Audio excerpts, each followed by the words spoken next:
पहले सीन में दिखाते हैं कि एक स्कूल के अंदर सभी बच्चे अपने अपने फादर के प्रोफेशन के बारे में बताते हैं, जिसमें एक लड़की कहती है कि मेरे फादर तो चटपटे आलू बेचते हैं और दूसरा लड़का कहता है कि मेरे फादर ट्रक चलाते हैं। और तभी तीसरा लड़का उठता है जिसका नाम नकफेड़ू होता है। वह कहता है कि मेरी मॉम टीचर है, लेकिन वहाँ खड़ी टीचर कहती है कि मैंने फादर के लिए पूछा है। तो नकफेड़ू कहता है कि मेरे फादर लायर है। तो टीचर समझ नहीं पाती कि नकफेड़ू क्या कह रहा है। तो इस पर नकफेड़ू कहता है कि मेरे फादर सूट पहनकर कोर्ट जाते हैं और वो जज से बातें करते हैं। तो तब टीचर समझ पाती है कि नकफेड़ू के फादर लायर नहीं लॉयर होते हैं। तो टीचर नकफेड़ू से कहती है कि बेटा लायर नहीं लॉयर। तो नकफेड़ू कहता है कि हाँ तो वो होगा। आगे दिखाते हैं कि नकफेड़ू के फादर फ्लेचर अपना एक और केस जीतकर कोर्ट से बाहर आ रहे होते हैं। तभी फ्लेचर को उसका एक क्लाइंट मिलता है। वह फ्लेचर से कहता है कि वकील साहब ये लो अपना कोट, लेकिन फ्लेचर कह देता है कि इसकी तुम्हें अभी आगे भी जरूरत पड़ेगी। इससे हम व्यूअर्स को यह पता चलता है कि फ्लेचर ने एक चोर को अपना कोट पहनाकर उसे एक शरीफ इंसान बना दिया और जज के सामने पेश करके उसका केस जीत लिया। असल में फ्लेचर एक ऐसा वकील होता है जो झूठ बोलकर और अपने दाव पैंतरों से केस को जीत लेता है। आगे दिखाते हैं कि तभी वहाँ एक न्यूज रिपोर्टर आती है और वह फ्लेचर से कहती है कि मिस्टर फ्लेचर आपसे कुछ बात करनी है। तो इस पर फ्लेचर कहता है कि अभी नहीं, अभी मुझे अपने बेटे नकफेड़ू से मिलने जाना है। तो वह रिपोर्टर कहती है कि हमें आपकी जीत के बारे में बात करनी है। तो यह सुन फ्लेचर उस रिपोर्टर के साथ चला जाता है और घर पर बेचारा नकफेड़ू अपनी मोम के साथ बैठकर अपने फादर का वेट करता रहता है। और तभी वहाँ फ्लेचर आ जाता है और नकफेड़ू अपने डैड से जाकर लिपट जाता है। तो फ्लेचर नकफेड़ू को हंसाने के लिए उसको गुलगुली करता है और अपने हाथ का एक पंजा बनाता है जो नकफेड़ू को बहुत पसंद है। और यह देख नकफेड़ू की मोम भी बहुत खुश होती है। और फिर नकफेड़ू कहता है कि डैड मोम के भी करो ना गुलगुली। तो इस पर फ्लेचर कहता है कि मोम के अभी नहीं, मोम के रात को करूंगा। आगे फ्लेचर की वाइफ ऑड्री कहती है कि तुम इतना लेट क्यों आए। तो फ्लेचर कहता है कि रास्ते में पेट्रोल खत्म हो गया था और पेट्रोल पंप पर काफी भीड़ थी, इसी वजह से लेट हो गया। तो ऑड्री कहती है कि तुम्हारा हर बार का यही बहाना है। आगे नकफेड़ू कहता है कि डैड तो मुझे रेसलिंग दिखाने ले जाएंगे। तो इस पर ऑड्री बोलती है कि तुम इतने से बच्चे को रेसलिंग दिखाने मत ले जाया करो। तो इस पर फ्लेचर कहता है कि तुम नहीं जानती, रेसलिंग दिखाने से ही तो यह मजबूत बनेगा। और तभी वहाँ जेरी नाम का एक बंदा आता है और सबसे पहले तो नकफेड़ू उससे जाकर गले मिलता है और अचानक से वह आदमी ऑड्री की कसके एक चुम्मो लेता है और फ्लेचर भी यह देख रहा होता है। तो इस पर हम व्यूअर्स कंफ्यूज हो जाते हैं और कहते हैं कि जब फ्लेचर अदालत को जाता है तब ये रिश्ता क्या कहलाता है, लेकिन नहीं, ऐसा कुछ नहीं होता। यहाँ हम व्यूअर्स कुछ ज्यादा ही सोच लेते हैं। असल में फ्लेचर और ऑड्री का डाइवोर्स हुआ होता है और फ्लेचर केवल अपने बेटे नकफेड़ू से मिलने के लिए यहाँ आता है और यह आदमी जेरी ऑड्री का बॉयफ्रेंड होता है। फ्लेचर और ऑड्री के डाइवोर्स की बात करें तो वह इसी वजह से हुआ था क्योंकि फ्लेचर कभी टाइम पर नहीं पहुँच पाता, वो हमेशा अपने कोर्ट के केसेस में लगा रहता है और यहाँ तक कि वह अब भी अपने बेटे नकफेड़ू को वक्त नहीं दे पाता। और इसी का फायदा उठाकर यह आदमी जेरी ऑड्री की कोठड़ी तोड़ना चाहता है। आगे दिखाते हैं कि ऑड्री जेरी के साथ चली जाती है और फ्लेचर नकफेड़ू को लेकर चला जाता है और रास्ते में नकफेड़ू अपने फादर से पूछता है कि डैड हम रेसलिंग देखने जा रहे हैं ना। तो इस पर फ्लेचर कहता है कि हाँ, बस मुझे ऑफिस में थोड़ा काम है, उसके बाद चलेंगे। तभी वहाँ एक भिखारी बैठा होता है। वह फ्लेचर से कहता है कि भाई साहब दे दो कुछ, लेकिन फ्लेचर कहता है कि माफ करे बाबा, अभी नहीं है। अब ऑफिस के अंदर दिखाते हैं कि मेरिंडा नाम की एक लड़की काले वकील से कहती है कि तुम्हें यह केस जीतना होगा। तो इस पर वह काला वकील कहता है कि जीत हार तो जज के हाथ में है, लेकिन मैं झूठ नहीं बोल सकता। तो इस पर बात कर रही होती है। आगे दिखाते हैं कि फ्लेचर ऑफिस में पहुंच जाता है और वहाँ उसे एक लड़की मिलती है जिसने अपने सर पर कुरकुरे उगाए होते हैं। तो वह फ्लेचर से पूछती है कि मेरे बाल कैसे लग रहे हैं। तो फ्लेचर कहता है कि एकदम गजब लग रहे हैं, मैं भी अपने बाल ऐसे ही करवाऊंगा। और हम जानते हैं कि फ्लेचर झूठी तारीफ कर रहा होता है और आगे उसे एक मोटा मिलता है जिससे वह बोलता है कि तुमने तो काफी वजन घटा लिया। और ऐसे ही वो ऑफिस के सभी एंडे बैंडों की झूठी तारीफ करता रहता है। आगे दिखाते हैं कि फ्लेचर की असिस्टेंट फ्लेचर से कहती है कि मेरिंडा ने तुम्हें बुलाया है। असल में मेरिंडा फ्लेचर की बॉस होती है और वह फ्लेचर को प्रमोशन का लालच देकर उसे कभी कभी अपने ठिकाने पर बुलाकर उससे जुगाड़ पिलवाती है और फ्लेचर बार बार यह करके थक चुका था। तो वह कहता है कि आखिर एक प्रमोशन के लिए मुझे कितनी बार मेरिंडा को अपनी मेरिंडा पिलानी पड़ेगी। तो इस पर फ्लेचर की असिस्टेंट कहती है कि तुम खुद ही मेरिंडा से पूछ लो, वो तुम्हारे पीछे ही है। और फ्लेचर उसे देख कहता है कि ओहो मेरिंडा, मैं तुम्हारे ही बारे में सोच रहा था। तो मेरिंडा कहती है कि मैंने तुम्हारी आज की जीत के बारे में सुना, काफी अच्छे से केस लड़ा तुमने। और वह कहती है कि अब तुम प्रमोशन के काफी करीब हो। तो यहाँ फ्लेचर खुश हो जाता है। तो मेरिंडा कहती है कि ज्यादा दांत ना दिखावे, रात को हवेली पर आजा, गुटरगू करेंगे, तभी प्रमोशन हो सकता है। तो फ्लेचर हाँ कहकर वहाँ से चला जाता है। आगे दिखाते हैं कि फ्लेचर अपने कैबिन में जाता है और वहाँ नकफेड़ू भी बैठा होता है और वह अपने फादर को काम में बिजी देखकर कहता है कि मुझे मालूम है हम नहीं जा रहे हैं रेसलिंग देखने के लिए। तो फ्लेचर यहाँ मन ही मन कहता है कि तुझे रेसलिंग की पड़ी है, वहाँ मेरिंडा मेरे साथ रेसलिंग करने के चक्कर में है। लेकिन वह नकफेड़ू का उदास चेहरा देखकर खुद भी उदास हो जाता है। दूसरी तरफ दिखाते हैं कि जेरी और ऑड्री डेट पर आए हुए हैं और यहाँ जेरी ऑड्री को मैरिज के लिए प्रपोज करता है। लेकिन ऑड्री कहती है कि तुम तो बोस्टन जा रहे हो। तो जेरी कहता है कि हाँ मैं बोस्टन जा रहा हूँ, तुम और नकफेड़ू भी चलो मेरे साथ, हम हमेशा साथ रहेंगे। लेकिन ऑड्री अभी इसके लिए तैयार नहीं होती है। तो वह हल्का सा मुस्कुरा देती है। आगे दिखाते हैं कि फ्लेचर अपने काम में लगा रहता है और बेचारा नकफेड़ू अब भी इंतजार कर रहा होता है और कल नकफेड़ू का बर्थडे भी होता है। तो नकफेड़ू को इंतजार करते करते 12 बज जाते हैं और तभी फ्लेचर कहता है कि हैप्पी बर्थडे नकफेड़ू मेरे बच्चे, और वह नकफेड़ू को एक गिफ्ट भी देता है जो फ्लेचर की असिस्टेंट ही लाई थी। गिफ्ट देख नकफेड़ू खुश हो जाता है और वह अपने डैड से बोलता है कि चलो डैड खेलते हैं। तो फ्लेचर कहता है कि अभी नहीं बेटे, अभी मुझे बहुत काम है, तुम्हारी बर्थडे पार्टी के बाद हम जरूर खेलेंगे। और यहाँ हम एक बार फिर से नकफेड़ू को उदास देखते हैं। अगली सुबह ऑड्री और जेरू नकफेड़ू को लेने आ जाते हैं और जब वह जा रहे होते हैं तो फ्लेचर जेरी से कहता है कि भाई सही से पेलना मेरी एक्स वाइफ को। तो यह सुन ऑड्री फ्लेचर को कहती है कि जा चला जा रंडवे। आगे दिखाते हैं कि मेरिंडा फ्लेचर को एक क्लाइंट समंथा से मिलवाती है जिसका केस लेने से उस काले वकील ने मना कर दिया था। तो समंथा एक गोल्ड डिगर होती है, मतलब वह अपने हस्बैंड से डाइवोर्स लेकर उसकी प्रॉपर्टी में आधा हिस्सा मांगती है और वह इसी केस के लिए फ्लेचर के पास आई होती है। अब फ्लेचर तो होता ही है झूठा नंबर 1, तो वह अपने क्लाइंट समंथा से कहता है कि प्रॉपर्टी का आधा हिस्सा तो मिलेगा ही और तुम कोर्ट में बच्चों के अपने पास रखने की डिमांड भी रखो तो तुम्हें आधे से भी ज्यादा हिस्सा मिल सकता है। तो समंथा को फ्लेचर की बात काफी पसंद आती है क्योंकि वह लालच जाती है। अब फ्लेचर ने कैसे इस क्लाइंट को फंसा लिया यह देख मेरिंडा बहुत खुश हो जाती है और फ्लेचर से कहती है कि तुम तो बहुत ही खतरनाक हो और कहती है कि अगर तुम ये वाला केस जीतते हो तो तुम्हारा प्रमोशन पक्का, लेकिन प्रमोशन से रूबरू होने से पहले तुम्हें मेरे साथ गुटरगू करनी पड़ेगी। और वह फ्लेचर को बुरी तरीके से चूमने लगती है और फ्लेचर भी प्रमोशन के चक्कर में ना चाहते हुए भी मेरिंडा को चूमने लगता है। और दूसरी तरफ दिखाते हैं कि नकफेड़ू का बर्थडे बनाया जा रहा है जिसमें सभी बच्चे काफी खुश हैं, लेकिन वही बच्चा खुश नहीं है जिसका बर्थडे है, मतलब नकफेड़ू, क्योंकि वह अपने फादर का इंतजार कर रहा होता है। वहीं पर जेरी ऑड्री से पूछता है कि क्या तुम चलोगी मेरे साथ बोस्टन। तो यहाँ ऑड्री मना कर देती है। वह कहती है कि नकफेड़ू अपने फादर को बहुत पसंद करता है और मैं नहीं चाहती कि वह अपने फादर से हमेशा के लिए दूर चला जाए और यह फ्लेचर के लिए भी अच्छा नहीं होगा क्योंकि उसका भी अधिकार है अपने बच्चे से मिलते रहने का। और तभी ऑड्री को फ्लेचर का फोन आता है जहाँ हम बस देखते हैं कि मेरिंडा आज तो फ्लेचर के औजार में कहीं फ्रैक्चर ना कर दे। तो यहाँ फ्लेचर ऑड्री से कहता है कि मैं आज नहीं आ पाऊंगा, मुझे बहुत जरूरी काम है। तो ऑड्री कहती है कि आज नकफेड़ू का बर्थडे है और तुम्हें यहाँ जरूर आना चाहिए, लेकिन फ्लेचर कैसे आता। तो वह मना कर देता है और फोन काट देता है। और फिर क्या था, फिर मेरिंडा फ्लेचर के साथ बहुत ही मजबूत तरीके से संभोग करती है। आगे दिखाते हैं कि बेचारा मासूम नकफेड़ू बहुत ही उदास होकर अपना बर्थडे बना रहा होता है। तो यहाँ उसकी मोम उससे कहती है कि बेटा डैडी को कुछ जरूरी काम था इसलिए वो नहीं आ सके, लेकिन कल वो जरूर तुमसे मिलने आएंगे। तो यहाँ नकफेड़ू को लगता है कि वो अब भी झूठ बोल रहे हैं, वो शायद कल भी नहीं आएंगे। तो ऑड्री नकफेड़ू से कहती है कि तुम अपनी विश मांगो, जो भी तुम चाहो तुम गॉड से मांग सकते हो। तो नकफेड़ू उदास चेहरे के साथ एक विश मांगता है जिसमें वह एक कविता पढ़ता है कि सपने में चाहे आए भूत फिर भी नहीं करूंगा मूत, बस यही विश करता है पूत कि पापा बोलना छोड़ दे झूठ। और यह कविता पढ़ने के बाद वह केक पर लगी सारी कैंडल्स बुझा देता है और वहाँ पर मौजूद सभी बच्चे केक को पाड़ जाते हैं। और आगे दिखाते हैं कि सुबह हो चुकी है और फ्लेचर और मेरिंडा दोनों एक दूसरे की बाहों में बिल्कुल नंगे नामर्जात पड़े होते हैं। और यहाँ फ्लेचर मेरिंडा से कहता है कि अब तुम में वो बात नहीं रही जो पहले हुआ करती थी। और इतना सुनते ही मेरिंडा फ्लेचर को रूम के बाहर फेंक कर मारती है और यहाँ फ्लेचर समझ नहीं पाता कि उसके मुंह से ये क्या निकल गया। आगे दिखाते हैं कि फ्लेचर अपने ऑफिस में जाता है, तब उसे लिफ्ट के अंदर एक लड़की मिलती है जिसने ऐसी टी शर्ट पहनी होती है जिसमें से उसके करण और अर्जुन दोनों दिखाई दे रहे होते हैं। तो यहाँ फ्लेचर इस लड़की से पूछता है कि तुम शायद नहीं आई हो ऑफिस में। तो वह लड़की कहती है कि हाँ, और कहती है यहाँ सभी लोग अच्छे हैं, सभी का बिहेवियर मेरे साथ काफी अच्छा है। तो इस पर फ्लेचर इस लड़की से कहता है कि बिहेवियर तो अच्छा हो ही जाएगा क्योंकि जिसके पास बड़े बड़े दुद्दू हो वो किसी का भी फुद्दू बना सकती है। यह सुनते ही यह लड़की फ्लेचर के मुंह पर एक पंच देती है और यहाँ व्यूअर्स समझ जाते हैं कि यह सब नकफेड़ू की विश के कारण हो रहा है क्योंकि उस बेचारे ने रात को सूसू ना करने की भी प्रतिज्ञा ली थी। लेकिन फ्लेचर यह सब समझ नहीं पाता कि उसके साथ यह क्या हो रहा है। अब वह सड़क पर जा रहा होता है, तभी वहीं भिखारी उससे कहता है कि दे दो भाई साहब $2-4। तो फ्लेचर कहता है कि हैंगे लेकिन नहीं दूंगा तुझे। अब वह कोर्ट के अंदर पहुंच जाता है और वहाँ वही गोल्ड डिगर लड़की समंथा भी बैठी होती है जिसका केस फ्लेचर को आज लड़ना था। और यहाँ भी समंथा फ्लेचर पर बहुत ही गंदी नजर से देखती है। और तभी वहाँ समंथा का हस्बैंड और उसकी वकील साहिब आती है। तो यहाँ समंथा का हस्बैंड समंथा से कहता है कि बोलो कितना पैसा चाहिए तुम्हें लालची औरत। तो इस पर फ्लेचर कहता है कि 50%। तो इस पर वह वकील साहिबा कहती है कि 50% मांग रहे हो, तुम्हें शर्म नहीं आ रही, बल्कि हमारे पास समंथा के खिलाफ ऐसी ऑडियो है ही नहीं। तो यहाँ फ्लेचर कहता है कि केस है और जैसे ही वो बोलना चाहता है उसके मुंह से सच ही बाहर आने को होता है। यहाँ फ्लेचर बहुत कोशिश करता है कि मुंह से झूठ निकले लेकिन वह झूठ नहीं बोल पाता। तो इस पर वह वकील साहिबा कहती है कि मुझसे मत टकराना, मैं आग हूँ, जलाकर राख कर दूंगी। तो फ्लेचर कहता है कि जा परगू कुर्सी पे बैठ दे तो उछाल दूंगा तुझे। आगे दिखाते हैं कि अब कोर्ट में जज साहब आ जाते हैं। तो जज को देख फ्लेचर कहता है कि आ गया काला बच्चा, अब पूरे कोर्ट में अंधेरा छा जाएगा। और जज के आते ही फ्लेचर जज से कहता है कि जज साहब मुझे इस केस के लिए अगली तारीख चाहिए। तो उस पर जज कहता है कि यह केस पहले ही काफी लेट हो चुका है, अब इस केस को और तारीख देना सही नहीं होगा। और जज फ्लेचर से पूछता है कि क्यों चाहिए तुम्हें अगली तारीख। तो फ्लेचर बड़ी ही मुश्किल से झूठ बोलने की कोशिश करता है लेकिन उसके मुंह से सच निकलता है कि जज साहब मैं झूठ नहीं बोल पा रहा हूँ। तो उस पर जज कहता है कि यह तो अच्छी बात है, कोर्ट के अंदर झूठ बोलना सही भी नहीं है। तो जज दूसरी वकील से पूछता है कि क्या इस केस में सेटलमेंट हो सकता है। तो इस पर वह वकील साहिबा कहते हैं कि हम तो समंथा को $2.6 मिलियन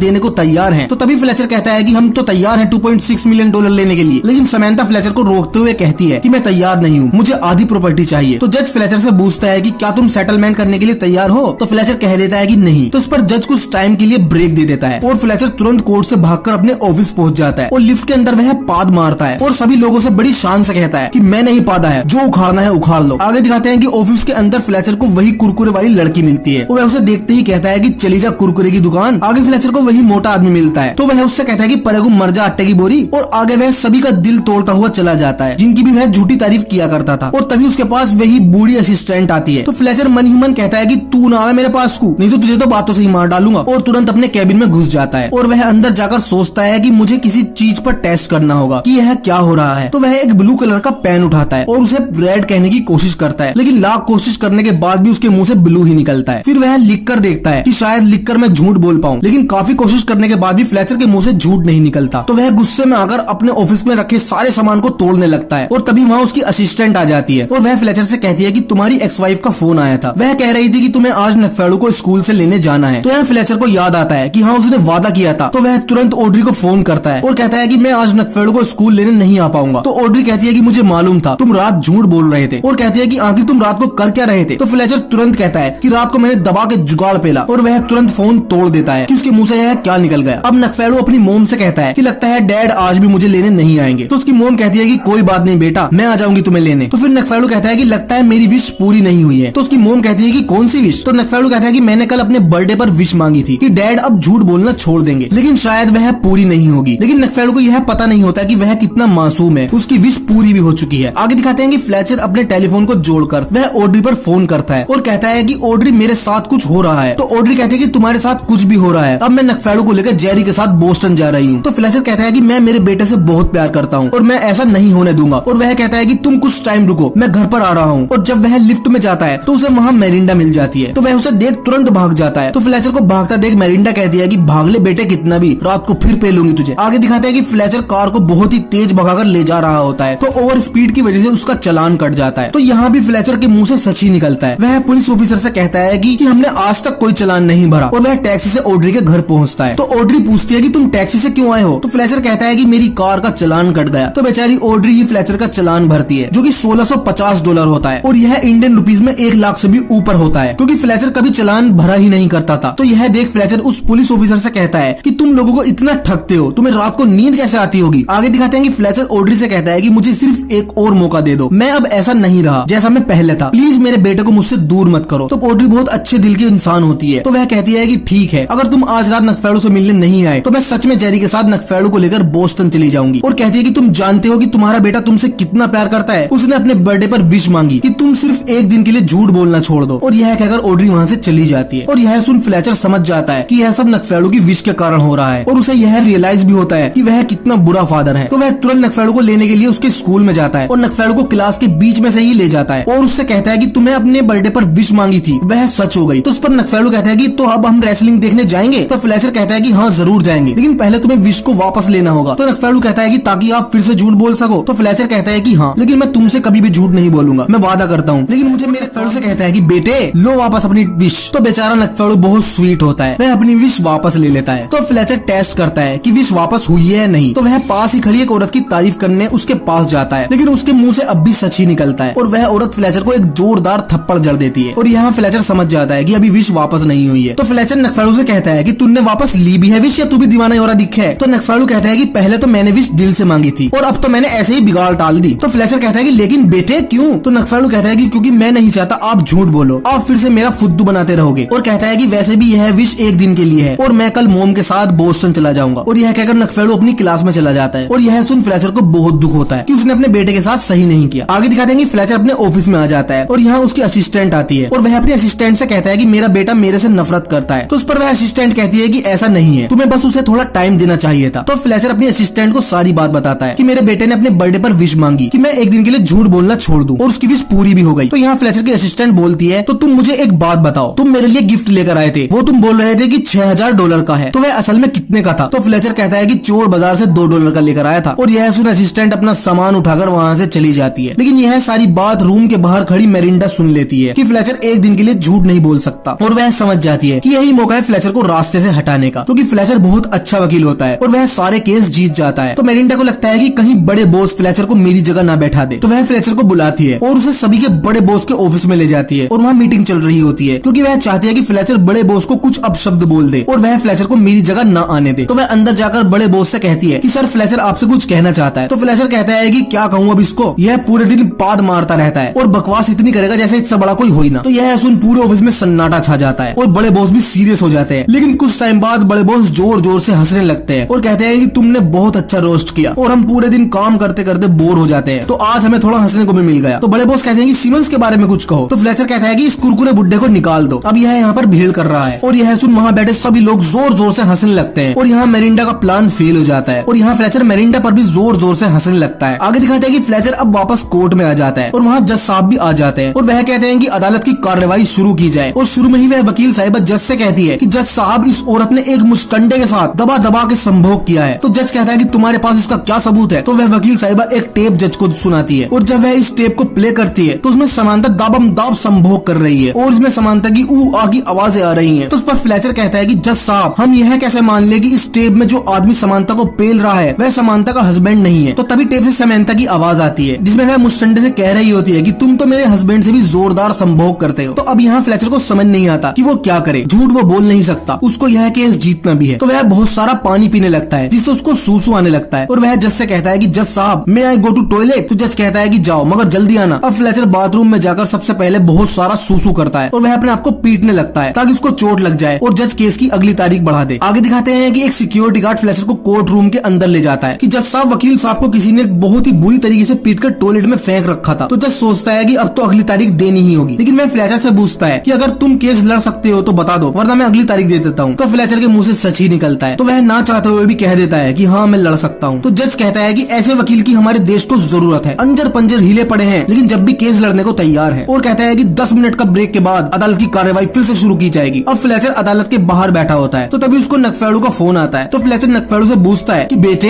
अभी गए तो नहीं तुम बोस्टन। तो नकफेड़ू कहता है कि नहीं अभी नहीं गए। तो फ्लेचर कहता है कि कुछ टाइम बाद बेटे मैं जरूर आऊंगा और फोन कट जाता है। और तभी वहाँ समंता आवाज लगाती है कि मिस्टर फ्लेचर। तो फ्लेचर मुंह बनाकर कहता है कि मिस्टर फ्लेचर। तो यहाँ समंता फ्लेचर को उसी मुस्टंडे से मिलवाती है जो समंता को टेप में पेल रहा था। लेकिन यहाँ फ्लेचर बहुत परेशान रहता है कि आखिर कैसे वो आज का केस जीत पाएगा। आगे दिखाते हैं कि जज कहता है कि अदालत की कार्रवाई शुरू की जाए। तो फ्लेचर जज से कहता है कि जज साहब मैं अपने एक गवाह को पेश करता हूँ जो है तगड़ा मुस्टंडा। तो यहाँ सबको लगता है कि फ्लेचर अब तो केस जरूर जीत लेगा, लेकिन फ्लेचर तगड़े मुस्टंडे के ही पीछे पड़ जाता है और तगड़े मुस्टंडे के कटगड़े में आते ही वह जज को एक कविता सुनाता है कि जज साहब यही है वो तगड़ा मुस्टंडा जिसने किया था समानता को ठंडा, इसके पिछवाड़े में लगा के अंडा पूरा घुसा दो अंदर डंडा, कैसे है किसी और की बीवी को रहा है पेल, इसके तो है कितने मजे हस्बैंड की मुसीबत झेल, ना जाने कब से यह समानता की बना रहा है रेल, कैदी भी हो जाएंगे प्रेग्नेंट भेज कर देख लो उसको जेल। और यह कविता सुनने के बाद तगड़ा मुस्टंडा बिगड़ जाता है। वह कहता है कि हाँ मैं मानता हूँ कि मैंने किया है समानता के साथ जुगाड़, हाँ मैं मानता हूँ कि मैंने उसका घर दिया है उजाड़, लेकिन सबको लगता है कि मैंने समानता को दिया है बिगाड़, यह गंदी संभोग करते वक्त भी बंद नहीं करती है किवाड़। और तगड़ा मुस्टंडा जज साहब से कहता है कि जज साहब मैंने समानता को कोई रेप नहीं किया है, समानता खुद मेरे पास अपना सामान लेकर आई थी। और तगड़े मुस्टंडे की यह खतरनाक स्पीच सुनकर कोर्ट में मौजूद सभी लोग शोर मचाने लगते हैं। तो जज कहता है कि ऑर्डर ऑर्डर, लेकिन वह चुप नहीं होते। जज फिर कहता है ऑर्डर ऑर्डर, लेकिन वह फिर भी चुप नहीं होते। तो तुरंत फ्लेचर कहता है कि चुप हो जाओ सुअरो, तब जाके कहीं वे चुप होते हैं। आगे जज फ्लेचर से पूछता है कि क्या तुम्हारे पास कोई और गवाह है। तो फ्लेचर मना कर देता है। तो तुरंत समंता कहती है कि मुझे बुलाओ ना गवाह के तौर पर। तो उस पर फ्लेचर कहता है कि तुम नहीं जानती कि मैं आज झूठ नहीं बोल पा रहा हूँ, समझो मेरी बात को। तो समंता कहती है कि अपनी बकवास बंद करो, मुझे सिर्फ पैसा चाहिए। और कहती है कि मैं 31 साल की उम्र में गरीब विधवा बनकर नहीं रहने वाली। तो फ्लेचर को 31 साल से पता नहीं क्या याद आ जाता है। तो वह जज से कहता है कि जज साहब मैं समंता को कटघरे में बुलाना चाहूंगा। और वह समंता को बुलाकर जज से कहता है कि जज साहब मेरी क्लाइंट समंता की शादी 17 साल की उम्र में हो सुना देता है कि समंता को उसके हस्बैंड की प्रॉपर्टी में आधा हिस्सा दिया जाता है। और इसी खुशी में समंता फ्लेचर को कोर्ट में ही बुरी तरीके से चूमने लगती है। आगे जज कहता है कि बच्चों का क्या होगा, बच्चे किसके पास जाएंगे। तो फ्लेचर कहता है कि मेरी क्लाइंट को बच्चे नहीं चाहिए। तो तुरंत समंता कहती है कि नहीं, बच्चे मैं ही रखूंगी क्योंकि फिर बच्चों का भी खर्चा मुझे मिलता रहेगा। तो यहाँ फ्लेचर कहता है कि अभी तुम्हें $11 मिलियन की प्रॉपर्टी मिली है जब भी तुम्हारी आग ठंडी नहीं हुई। लेकिन समंता बहुत बड़ी गोल्ड डिगर होती है, वह नहीं मानती और जज बच्चों को भी समंता को दे देता है। और यह देख फ्लेचर को समंता पर बहुत गुस्सा आता है। और जब समंता बच्चों को खींचकर ले जा रही होती है तो समंता का हस्बैंड बुरी तरीके से रोने लगता है कि कम से कम मेरे बच्चे तो मुझे वापस दे दो। और यह देख फ्लेचर को रियलाइज होता है कि अच्छा फादर होना कैसा होता है। और वह भी अपने बेटे नकफेड़ू के साथ अभी तक सही नहीं कर रहा था। तो वह भी बाप और बेटे का यह प्यार देख रोने लगता है और सोचता है कि यह बहुत गलत हुआ। तो वह जज से कहता है कि जज साहब यह सही नहीं है, मैंने सिस्टम को मैनिपुलेट किया है, मैंने सब सबका बेवकूफ बनाया है, लेकिन जज उसकी एक नहीं सुनता। तब उसे रियलाइज होता है कि अब तक उसने कितने केसेस ऐसे ही झूठ के दम पर जीत लिए। तो वह जज से लड़ने लगता है, तो पुलिस फ्लेचर को अरेस्ट कर लेती है। तो वह पुलिस से कहता है कि मुझे मेरे बेटे नकफेड़ो से मिलने जाना है, मुझे छोड़ दो। लेकिन पुलिस उसे पुलिस स्टेशन ले जाती है। तो वह पुलिस स्टेशन से ऑड्री को फोन करता है। तो ऑड्री कहती है कि तुम आज भी नहीं आए, अब हम हमेशा के लिए बोस्टन जा रहे हैं। तो फ्लेचर कहता है कि अब मैं बदल चुका हूँ, प्लीज मुझे छोड़कर मत जाओ, मैं अपने बेटे के साथ टाइम स्पेंड करना चाहता हूँ। लेकिन वह हर बार झूठ बोला करता था। तो इस बार उसके सच पर भी ऑड्री को विश्वास नहीं होता और वह फोन काट देती है और नकफेड़ो को लेकर चली जाती है। आगे दिखाते हैं कि किसी ने फ्लेचर की जमानत करा दी है। तो फ्लेचर पूछता है कि किसने कराई मेरी जमानत। तब उसे पता चलता है कि उसकी असिस्टेंट ने उसकी जमानत कराई है और यहाँ भी उसे शर्मिंदगी महसूस होती है। तो वह अपने असिस्टेंट को थैंक यू बोलता है और वहाँ से जाने लगता है। तो उसे बाहर वही भिखारी मिलता है। तो वह इस बार भिखारी को खूब सारे पैसे दे देता है। दूसरी तरफ दिखाते हैं कि ऑड्री, जेरी और नकफेड़ो एयरपोर्ट पर पहुंच जाते हैं। लेकिन ऑड्री को देख लगता है कि वह शायद अब भी फ्लेचर को छोड़कर नहीं जाना चाहती। उधर फ्लेचर एयरपोर्ट पर पहुंच जाता है। उसे पता चलता है कि प्लेन तो टेक ऑफ कर चुका है। तो फ्लेचर एक गडूलना सा लेकर प्लेन का पीछा करता है और वह प्लेन तक पहुंच जाता है। और जब वह विंडो से देखता है तो नकफेड़ो कहता है कि डैड यहाँ क्या कर रहे हैं। तो ऑड्री गुस्से में कहती है कि शायद यह हमें बाय बोलने आए हैं। तो नकफेड़ो अपने फादर को टाटा करने लगता है। तो अब फ्लेचर अपने गडूलने को पायलट की तरफ ले जाता है और शीशे पर जूता फेंक कर मारता है और पायलट से कहता है कि साइड में को लगा ले इसे। तो पायलट प्लेन रोक लेता है, लेकिन तभी फ्लेचर का गडूलना किसी चीज से टकरा जाता है और फ्लेचर की टांग टूट जाती है। आगे दिखाते हैं कि फ्लेचर को स्ट्रेचर पर लाया जाता है। तो वहाँ नकफेड़ो और ऑड्री आते हैं। तो फ्लेचर नकफेड़ो से कहता है कि मेरे बेटे, तूने मेरी जिंदगी बदल दी, मैं अब झूठ बोलना ही नहीं चाहता, मैं चाहता हूँ कि तुम्हारी विश हमेशा के लिए मेरे पर बनी रहे और मैं तुम्हें कभी भी निराश नहीं करूंगा। तो यहाँ नकफेड़ो भी बहुत खुश हो जाता है और अब ऑड्री भी बोस्टन जाने से मना कर देती है। अब एक साल बाद फिल्म का आखिरी सीन दिखाते हैं जिसमें फ्लेचर और ऑड्री नकफेड़ो के बर्थडे मना रहे होते हैं। तो यहाँ नकफेड़ो फिर से विश मांगता है और अगले पल देखते हैं कि ऑड्री फ्लेचर को बुरी तरीके से चूमने लगती है। तो फ्लेचर नकफेड़ो से कहता है कि अब क्या विश मांग ली तुमने, हम दोनों को मिलाने की तो नहीं मांग ली। लेकिन नकफेड़ो कहता है कि नहीं, मैंने कुछ और मांगा था। और यहाँ पता चलता है कि ऑड्री फ्लेचर के साथ ही रहना चाहती है और बेचारे जेरी को ऑड्री की कोठरी तो दूर, ऑड्री की दोनों टोकरी भी देखने को नहीं मिली और फिल्म खत्म हो जाती है। तो आपको हमारा यह वीडियो कैसा लगा कमेंट सेक्शन में जरूर बताइएगा और प्लीज हमारी वीडियो को लाइक जरूर करें और चैनल को सब्सक्राइब करना ना भूलें। तो मिलते हैं हमारी अगली वीडियो में ऐसी ही किसी और कहानी के साथ।